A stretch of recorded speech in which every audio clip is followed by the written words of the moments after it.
Hello and welcome to the Level Up Podcast, Oakleaf's video game half hour. My name is Devin Schwartz, and I am here with my partners, Jet Williams and Joshua Miller. Today we're going to be talking about some of our favorite games of all time, sort of just introducing our taste, and next time we might have some guests talking about things more specifically. But yeah, let's get started. What are your guys' favorite games?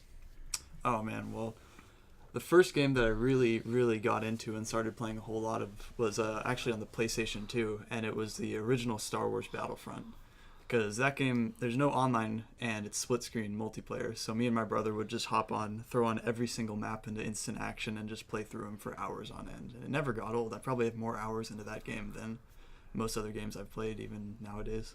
Yeah, I remember I used to always try to play the story mode of that, and I would get, 5 levels in and get stuck. Oh yeah. Yeah, the story mode wasn't the best, but the multiplayer aspect was just great. It was like Battlefield before its time, you know. You had the Star Wars vehicles, and I was a huge Star Wars nerd growing up too, so I really enjoyed that. Cool, Josh. I would have to say my taste in games really changed. I went from being a wrestling nerd, pro wrestling, WWE. But then I really changed into actual sports, not a hit at WWE or anything like that. But basketball was really my main thing. But I would have to say my favorite game of all time would probably have to be LA Noire.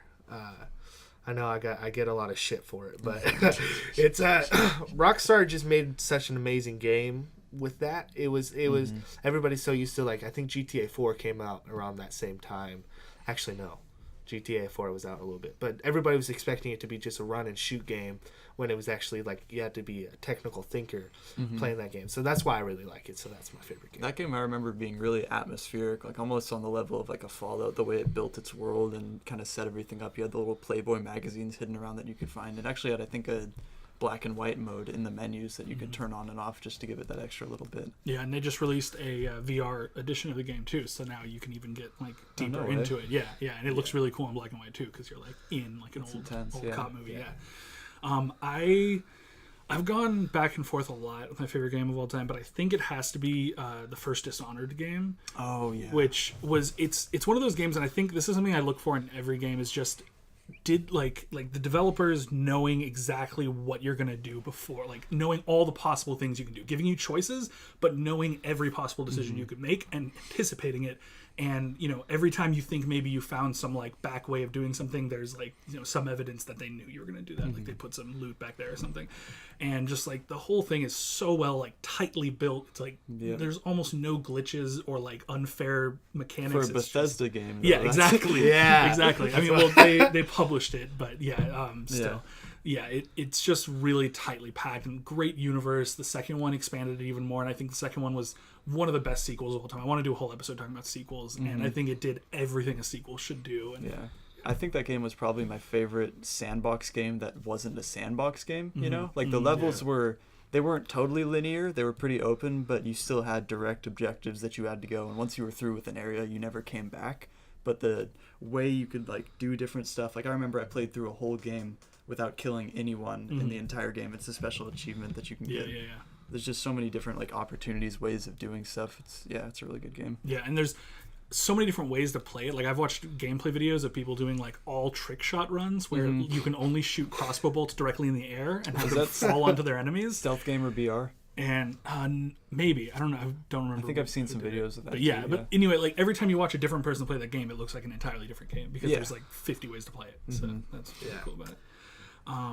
In terms of time played now, so there's a big dichotomy between your favorite games and games you played the absolute most. So what are some games you guys think you've probably spent the most hours on? Oh man, definitely Battlefield 3. I remember I was in high school and that came out, and I had a squad of people who were all on the PlayStation 3.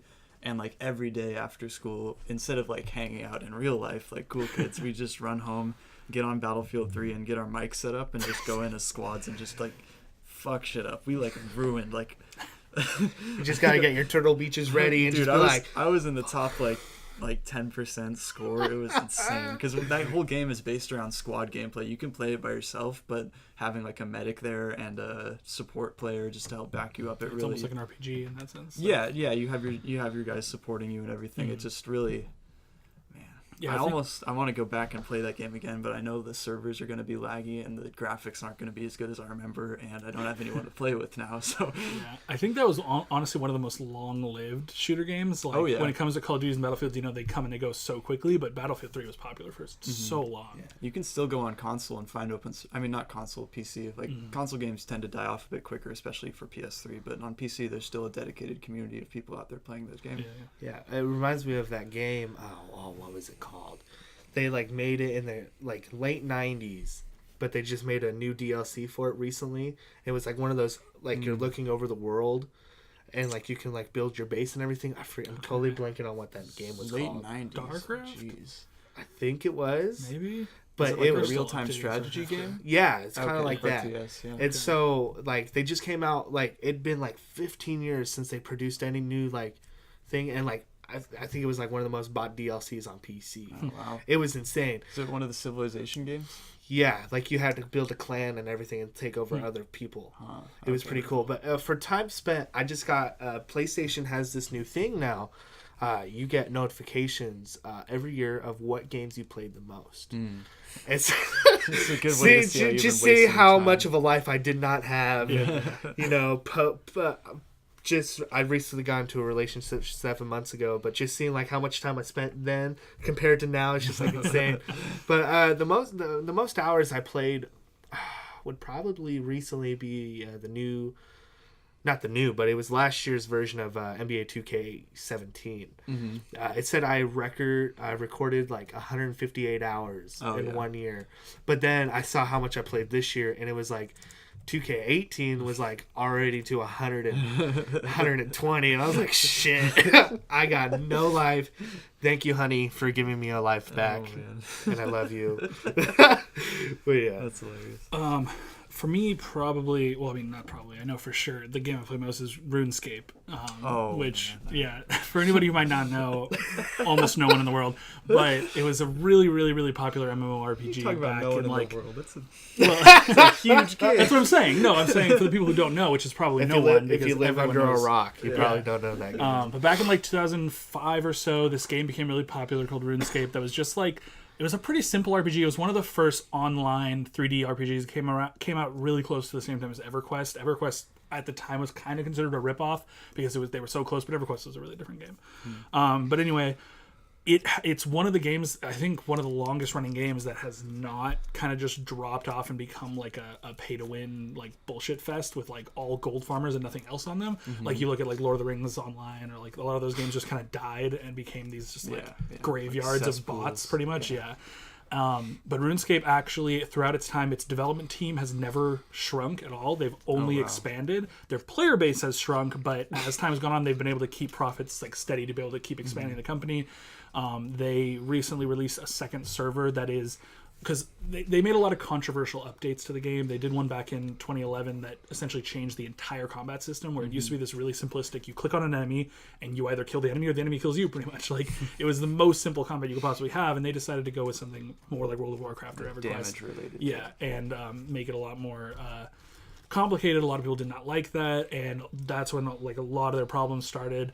But just 2 years ago, I believe, they opened up a server that the game as it was in 2007, which is what a lot of people consider like the height of its popularity. Yeah. And it has its own development track now, so they're updating it. So there's things in that game that never existed in the original game. New quests and stuff? Stuff? Yeah, they've added new quests, new areas, new bosses, all kinds of things. So it's expanding on its own track, but everything they do, they poll with the players, and if 75% don't say they want it, it doesn't go into the game. And so awesome. Everything, they're making sure that every single added content is appreciated. And so I am one of the few people who actually likes both versions, honestly. I like the old version, I like the new version as essentially as separate entities.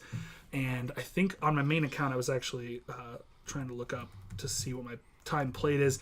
But it's something in the realm of like 6,000 hours. It's about a year worth of in-game time. And a little bit of that can be like leaving it on while you're doing other things. Yeah, or like hanging out with friends, like not actually doing anything in the game. Like I remember I downloaded Mad Max, the video game, and I put 40 hours on it in a week, but like half of that was just like going to work and forgetting to close out of the game and just leaving a character just like standing there in the desert for an hour.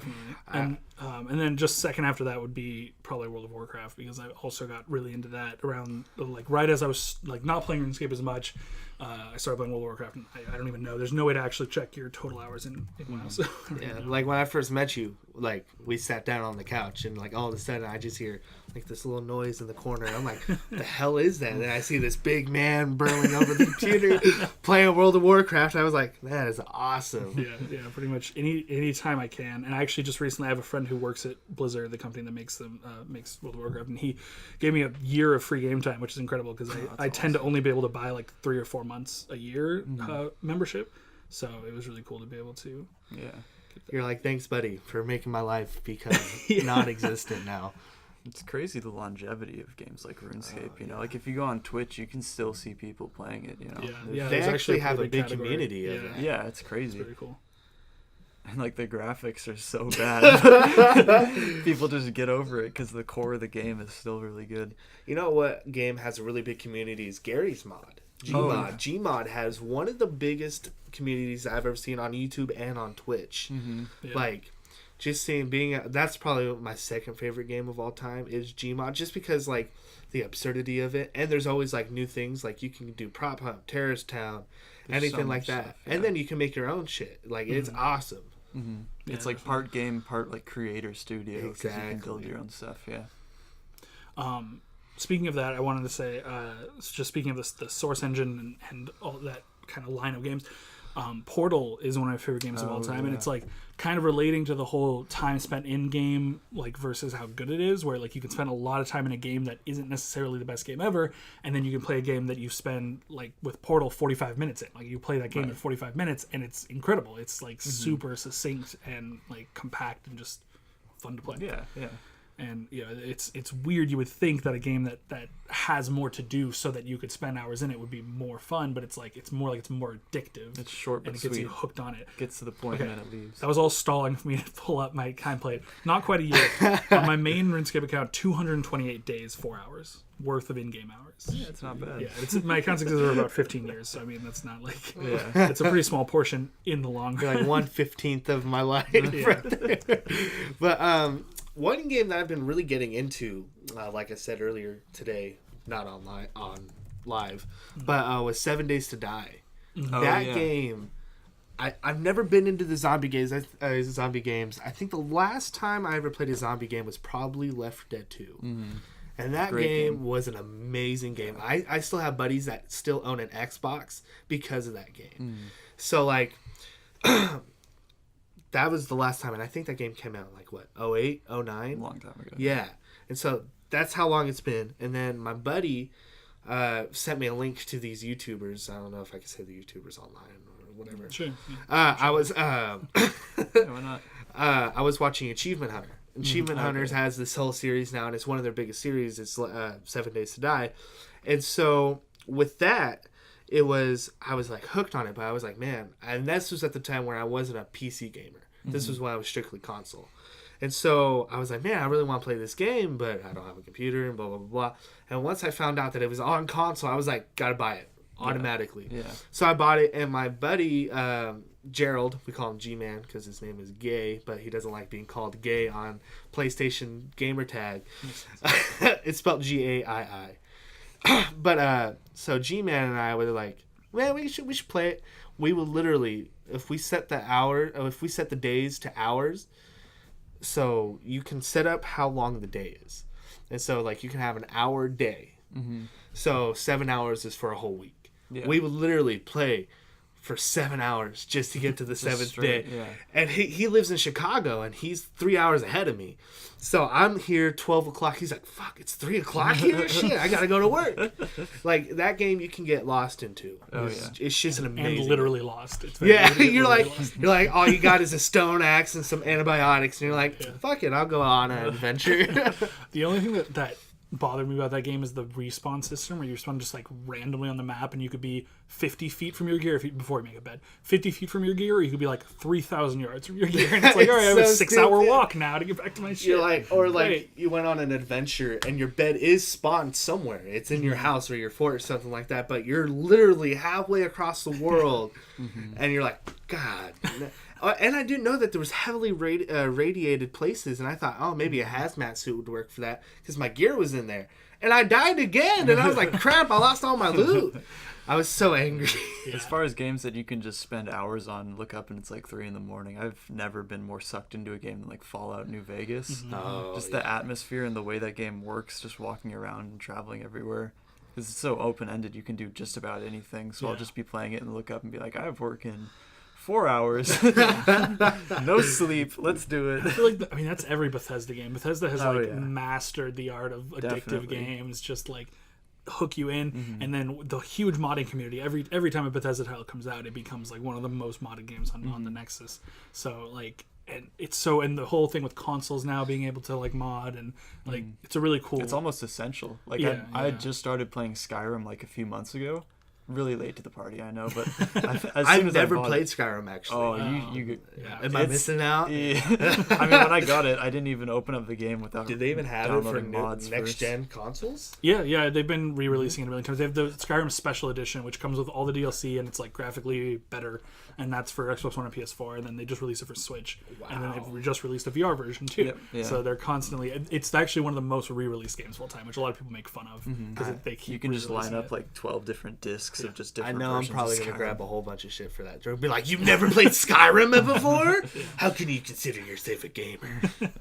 But yeah, I mean, and the thing with Bethesda games too is like they have a lot of replay value, like for sure. But it's like once you've played through the main storyline, especially with Skyrim, the main storyline is kind of vanilla, and it's like you kind of want to mess with it a little bit and add some mods and like interesting things. And they're to totally do open to that. Yeah, exactly. They've really been good about allowing most of that. Even with the creation kit, which was supposed to, or not the creation kit, the Creation Club, is that what they call it? Yeah, the one you pay for mods or whatever. Yeah, You like can still that. do I it mean, for free. that pretty much like fizzled out because there's like 4 mods on there. It's like there's no point. There was not a huge support behind it, and they saw that and they were like, okay, we're not gonna. They were pretty much talking about making it required to pay for like any mod. And they saw there's no support. Like, Yeah, they're just like, all right, fine, we won't do that. Which is pretty cool. It shows like a lot of integrity on their part, I guess. But speaking of that, speaking of replay value, so another like type of favorite game is a game that you can pick up any day, any year. You know, no matter how long it's been since you played it last time, and just play through it. Do you guys have any games like that? There's a really interesting game I found on Steam a while ago. It's only like $6, I think, and it's still in early access beta build. It's called Ravenfield, and it's basically a knockoff of Battlefield with really low res textures, so it runs really well, and you can just slap in like 600 NPCs, all with their own AI, running around with a bunch of different modded maps and stuff. You can just, it's like a basically Battlefield really low res with open source modding, so you can add in whatever guns you like, and I can just hop in there with like just spawn in like 500 bots, get a bunch of like rocket launchers and stuff. It's pretty great. Nice. For me, I know that people won't agree with me, but it's GTA 5. I agree with you. But the thing is, like, you either got like it's like politics. You either got the radical right or the radical left. Like, you got people that never played it, or you got the people that play it every day. So I'm like right in the middle. Like I bought it when they were having a sale of like you get a free $8 million for GTA Online, and it was on sale for $20. And I was like, fuck it, I'll buy it. I always forget that it's on my console. Like, I bought it downloaded, and I was like, oh crap, because like I have so many other games, and like, you know, when you're on your console, it shows the games that you've played recently. Literally, I have like 30 games. It'll be the 30th game, and I'll be like, oh crap, I can play this again, because it's so new and fresh. That's the thing about like that I love about Rockstar that they did with LA Noire, is that they never die. Like, you can, like, the campaign's dead. Like, you can either, spoilers, you can either kill Michael or Trevor, or you can save both. After that, the game's done in campaign wise. But when it comes to the online, they're one of the most active, unless it's like a Call of Duty game, they're the most active Like updating? Yeah, like they update the game. They're still updating it. It came out like 5 years ago. Yeah, like it came out in 2012 on last gen. So that's like PS3 and Xbox 360. And then once it came out on new gen, it's just been upgraded. I remember when my buddy played it on the 360, he's like, dude, these graphics are amazing. Now you play it on the PS4 and you're like, yeah, that looks like real life. So that's probably the replayability for me is GTA 5. I think that might be my all-time favorite party game. You can throw that on with a bunch of people in the room and just trade off every death, just doing stupid stuff. Like, we went on a vacation up to a cabin in Tahoe, squandered about half the vacation because someone brought their PS4 and we were just playing GTA 5 the whole time. It did seem weird to me that GTA 5 was the first GTA game where you're playing as multiple different characters in the campaign, and there's no multiplayer, no local multiplayer. You can't each play as different members of the party when almost every single mission is at least two of the people working together. And it's like, it was so bizarre to me that they had that in San Andreas. I'm pretty sure they had that in 4. Like, it was something, it was like a staple. Couch co-op was a staple, and then they released a game with 3 playable characters and only one person can control them. And it's that was a really weird choice to me, but still a very fun game. I feel like a big part of that was just because it was so boundary pushing as far as like graphically. Yeah, there might have been issues with that. So intense, That's typically what it is. Yeah, and mostly it was because I remember, because I'm probably younger than both of you guys. I'm 19, but when it comes to how gaming has transferred from, just say 5 years ago compared to now, you like I have 100 friends on PlayStation, literally 100 friends on PlayStation Network. I've never met any of them. They all live in different cities or in different states, but when it comes to that, 5 years ago you would have buddies that would come over and play with you. Oh, yeah. You never have buddies couch surfing anymore. It's like, crazy. you never have anybody over to be... Like, I've never heard a guy say, hey, come over, we'll pop in some Madden and we'll play together. But is that a cause or a correlation? Are people not inviting friends over anymore because there's no co-op games, or are there no co-op games because no one invites friends over? Oh, I think it's because there's no more co-op games. It's very rare to see a game support split screen in like a big multiplayer release, you know? And it's really a shame. Like, I remember when Black Ops had split screen multiplayer, like online split screen. You know, I could go over to my friend's house and we could both play in an online server and just like team up and destroy everyone. Actually, I had a buddy that we hated the 4-player split on like zombies or something. It's the worst. And we hated that. So what he used to do is he would bring over his plasma screen TV and his Xbox. We would hook up his Xbox right below my TV, and so it would be 2 people on one, 2 people on the other on Xbox Live playing together. Awesome. That's awesome. That was The worst was when he played with 3 people, and you got that one dude that got the big screen, and then you got the small ones. You're like, God, I hate life. Did you guys ever play World at War? World at War Zombies? Oh, yeah. For that, the split screen, instead of having them right on top of each other, they had it offset. They had it like on and off a little bit because they couldn't do that wide of a screen, I guess. Mario Kart for, I think, the Wii, what it would do, and it might have been all Mario Karts. I only played the Wii one. But they would have it where if there's 3 players, it would make the 4-player split, and one of them would just be empty. And it was like, then nobody's happy. Why wouldn't you at least let one person have a good screen? I was actually playing on GameCube a few days ago, and it's just like a follow cam. They just pick up whoever's in first place and have an extra camera following them around. That's wild. That's wild. But as far as replayability for my pick, when I first got an Xbox 360, I didn't buy, because like back then you had to buy a hard drive with it for it to be able to store anything. So you could not save your game unless you also bought a hard drive, which I didn't know at the time. I was like, this is advanced tech. This isn't my PS2. This thing can save stuff. I don't need those memory cards that hold 10 megabytes. Because there was no hole for memory cards. So I was like, there's no way this thing takes memory cards. And so the first game I got with the Xbox was BioShock, because I heard good things about BioShock. And I played it for like an hour and a half. And was like, all right, how do I save? And I couldn't save. And I was like, fuck. So then I couldn't afford a hard drive because I just bought a fucking Xbox 360. And those things are like $100 too. This was back when they were probably at least 200. But anyway, so what I did was I just kept playing as far as I could. I think one day I played for like 5 hours and got like the farthest I'd ever been, and then I would just reset the game and play again. God. And despite doing that, I finally got a hard drive, finally beat the game, and despite that, I still like really wanted to replay it. Like I think as soon as I beat it the first time, I was like, I want to play that again right now. Awesome. And so that and Half-Life 2 became the 2 games I would replay like every other month. I would back and back like just keep playing those 2 because they were so fun, and they were like the first 2 games I got. Did you ever get the Red Ring of Death on your old Xbox? Yeah, I did. I got the like three light one. I don't know. Oh, okay. You had to wrap that thing in a wet towel. I remember that. I was like, oh my God. Or like, did you guys ever like? I was an idiot when I was a kid. I had no sense of value. I was like, sweet, I got this Xbox. I didn't pay for it. I could just get my. I went off track real quick. I went through a phase. I had PSPs. Remember those things? The handheld PSPs with the tiny little discs. Yeah. I went through 4 of them. Oh 4 of them, and my mom was so pissed. I don't know what she did. But like, why'd she keep buying them for real? I got like, I think that when I finally stopped really messing with it, not like stopped playing it, but like really like appreciated it, was when I went through 3 black ones, the standard ones, the really thick ones. Mm-hmm. My mom got me the white Darth Vader one, and I was like, my fanboy in me was just like.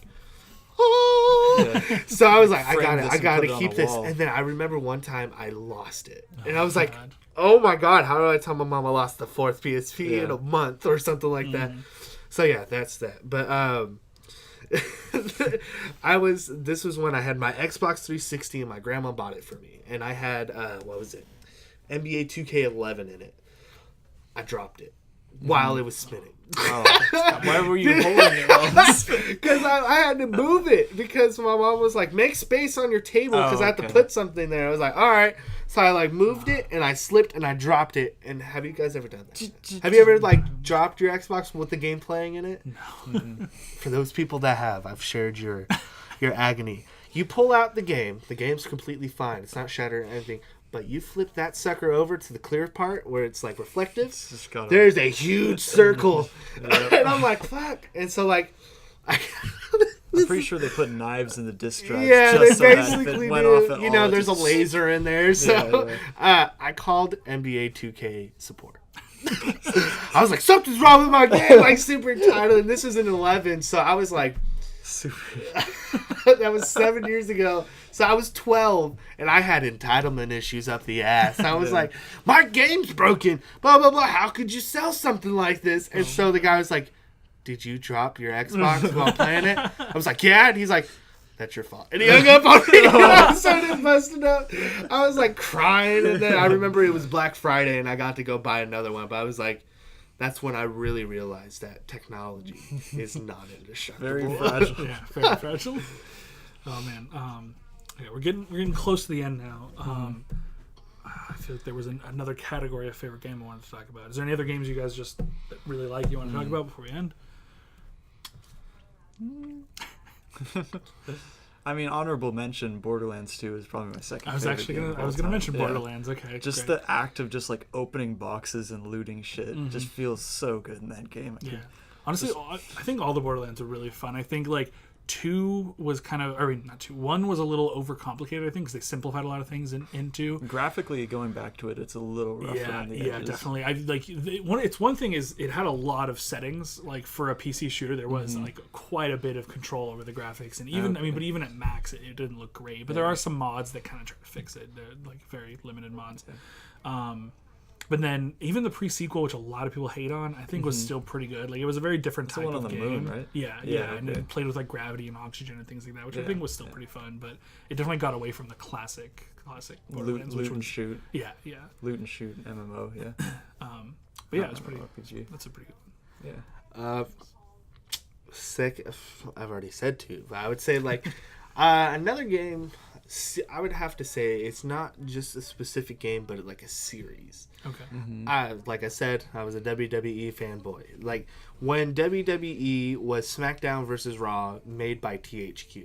I don't think THQ's in anymore. Is it? Is it still there? I remember hearing the name like years ago, but I'm not sure. Because I think the last game they made was like Homefront. Oh no! Oh, THQ and Nordic. It's THQ Nordic now. I think it was 2 different companies that merged, and they make some games now. They make like Homefront. Yeah. Hey, that's a good thing for a sequel. The sequel is actually pretty good. Really? I'm not even gonna lie about that because it makes it open world and everything. Was just so it was just bad. The campaign was like 2 hours long or something like that. Take the worst parts of a Call of Duty campaign and just like mash them together. Like. But yeah, I would have to say like SmackDown vs. Raw, made by THQ, because this new WWE 2K18 crap is just trash. It's like, I feel like the graphics compared, like even on the Xbox 360 compared to now, the Xbox 360 engine for the SmackDown vs. Raw is so much better than the 2K ones.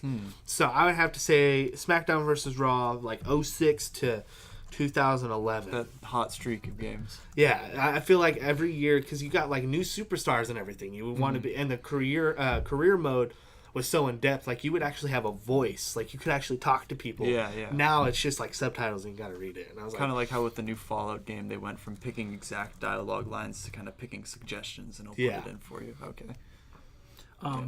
And then, like, just to wrap up, what are some games you guys are excited about that have been announced at least coming up? Shoot, there's this. I forget the name of it.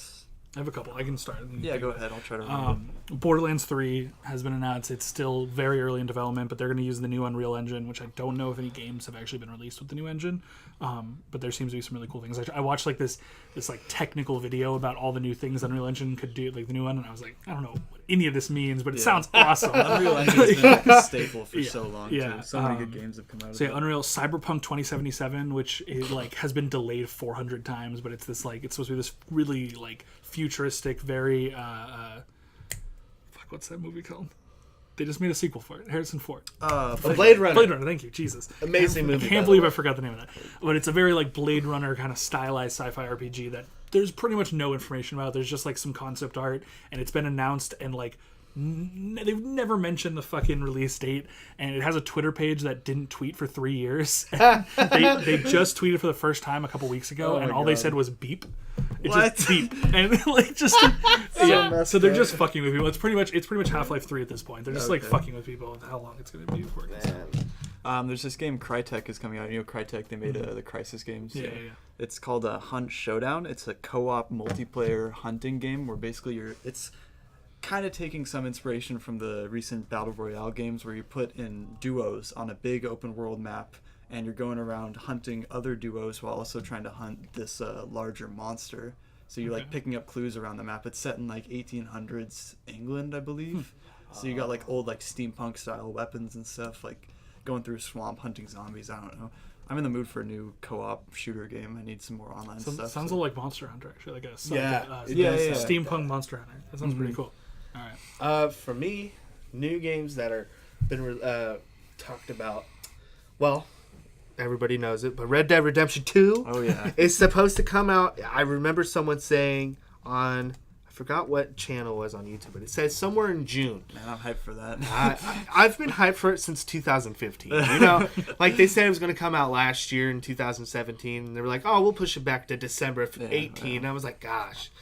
So that's one I'm really excited because the first game was just phenomenal. It was just an amazing game. The second game, there's speculation, but it has been confirmed that there's going to be a Walking Dead game that's not made by Telltale. Oh, I think I saw a teaser trailer for that. Yeah, with the black dude that's carrying the baseball bat and everything going down Washington, D.C. Yeah. I am excited for that because, like I said, 7 Days to Die is one of my favorite games.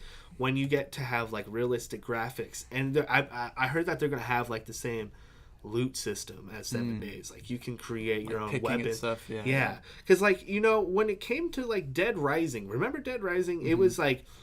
It was kind of like that, but you got to make like weird ass weapons. Like you can get a chainsaw and like a hoe. Yeah. You can just attach the hoe to the chainsaw and just mow them down. And so, like I heard you can create your own weapons in it, and it's I'm really excited for that. Yeah. One last one for me.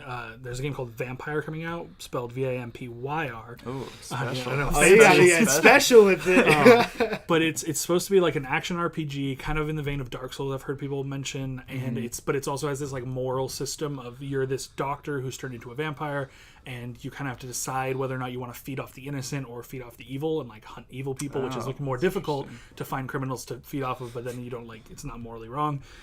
Wait, it's kind of morally wrong when you're killing people. You're going to be drinking human blood, but you know you could just do whatever it's like Edward Cullen did and just do animals. But the interesting thing is it's being developed by Don't Nod, I think is how you pronounce it. It's a French Don't Nod Entertainment. It's a French company, and all they've made so far is Life is Strange and Remember Me. So they've made very story-driven, very non-actiony games. And then it's being published by Focus Home Interactive, who has made like a lot of management games. Like they made Cycling Manager, but they also make Farm Simulator. Like a lot of like really like low. Isn't Life is Strange basically like a movie that you click through? Pretty much, yeah. It's even more than a pick your Telltale choices. game. Yeah, it's like even less choice than a Telltale game. It's very much just like an interactive movie. You're basically paying $50 to watch a movie. Yeah, so it's But you interesting. can click during Yeah, there we go. It's interesting that these two companies are working together to create like an action RPG because it's like the opposite of what they make. So it should be really interesting to check out. It's got a lot of hype behind it. Just one more that I remembered. It's not substantiated yet, but I'd heard rumors that the next Battlefield game was actually going to be Vietnam era. I'm really excited for that because do you guys ever play Bad Company 2? Yeah. Yeah, you played that? The Vietnam DLC? Mm-hmm. It's basically like a new version of the game. It's like it totally reskinned everything and changed, Well, So I'm really excited for that. Black Ops the original in that time? Or no, that was in the 50s, right? Black Ops was I think kind it of was split later. between like Cold War, Vietnam. It had that Vietnam interrogation mission and Yeah. everything. Yeah. That was gnarly. Yeah. All right, we are at the 35-minute mark, so hey. we should probably wrap up here. But we will see you guys. This is probably going to be a bi-weekly podcast, meaning every other week, not twice a week. Just to be clear. You know, just Yeah, seriously. every 2 weeks. So yeah, every 2 weeks we're going to be putting out a new one. So you'll see us again in 2 weeks, and next week we'll probably talk about sort of diving deeper into game mechanics and what we like, what we don't like littler things, picking things apart, Little nuances. So, Yeah. And things so- that you did not like in the games. Yeah. So join us next week. We'll talk about that. No. And sorry, The other join us week. in 2 weeks. We'll talk about that. Thank you very much. Yeah. Thanks for listening, guys. Yeah.